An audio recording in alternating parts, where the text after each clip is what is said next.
চিত্রনায়িকা মাহির সঙ্গে স্বামী দাবিদার শাওনের বিয়ে হয়েছে বলে পুলিশ তদন্ত প্রতিবেদনে বলা হয়েছে। বৃহস্পতিবার ঢাকার মুখ্য মহানগর হাকিমের আদালতে প্রতিবেদনটি উপস্থাপন করা হয়েছে। প্রতিবেদনে বলা হয়েছে, 2015 সালের 15 মে কাজী মোহাম্মদ সালাউদ্দিন ম্যারেজ রেজিস্ট্রারের মাধ্যমে শাওন ও মাহির বিয়ে সম্পন্ন করেন। তদন্ত কর্মকর্তা এই বিয়ের রেজিস্টার জব্দ করে সাক্ষীদের জিজ্ঞাসাবাদ করেছেন।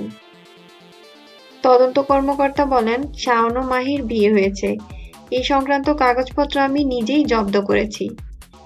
মামলার নথিপত্র থেকে জানা যায়, মাহির স্বামী দাবিদার শাওনকে গত বছরের 5 জুন বাংলাদেশের সাইবার ক্রাইম ট্রাইব্যুনালের বিচারক KM শামসুল আলম জামিন দেন।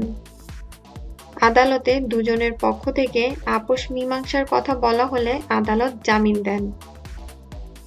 গত বছরের 5 জুন মাহির বাবা ও শাওনের বাবার মধ্যে একটি আপোষনামা হয়। ওই দিন বিকাল 3টার দিকে মাহির উত্তরার বাসায় উভয় পরিবারের কয়েকজনের উপস্থিতিতে আপোষনামা স্বাক্ষরিত হয়। এর আগে গত বছরের 28 মে ঢাকার মহানগর গোয়েন্দা পুলিশের সাইবার ক্রাইম শাখায় একটি লিখিত অভিযোগ করেন মাহি তার কথিত স্বামী শাওনের বিরুদ্ধে। ওই অভিযোগের ভিত্তিতেই শাওনকে গ্রেফতার করে ঢাকা মহানগর গোয়েন্দা পুলিশ।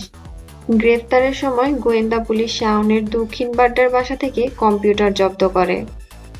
নায়িকা মাহিয়া মাহির সঙ্গে ব্যবসায়ী পারভেজ মাহমুদ অপুর বিয়ের পরদিন থেকেই কয়েকটি গণমাধ্যমে মাহির একাধিক বিয়ে সংক্রান্ত কিছু ছবি প্রকাশ হতে থাকে। সেখানে ছবি প্রকাশের পাশাপাশি দাবি করা হয়, এর আগেও একাধিকবার মাহির বিয়ে হয়েছে। ছবি প্রকাশের পর থেকেই আলোচনার ঝড় উঠতে থাকে সামাজিক যোগাযোগ মাধ্যমগুলোতে। বিষয়টি নজরে এলে মাহিয়া মাহি বলেন, তিনি আইনের আশ্রয় নেবেন। তিনি গণমাধ্যমকে বলেন, আমার সংসার ভাঙার জন্য কেউ আমার পিছু লেগেছে। গ্রেপ্তার হওয়া শাওনের বাবা নজরুল ইসলাম গুলশানের একজন ব্যবসায়ী। শাওন স্ট্যামফোর্ড ইউনিভার্সিটিতে ফিল্ম অ্যান্ড মিডিয়া বিভাগের প্রথম বর্ষের শিক্ষার্থী। শাওন দাবি করেন, নায়িকা মাহি তার ভালো বন্ধু ছিল। ফেসবুকে মাহির সঙ্গে অনেক ছবিও পোস্ট করেন শাওন।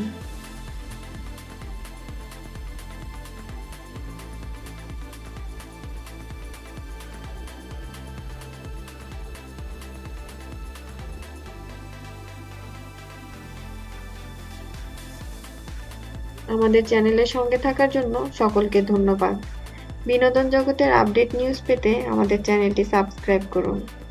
লাইক, কমেন্টস এবং শেয়ার করতে ভুলবেন না।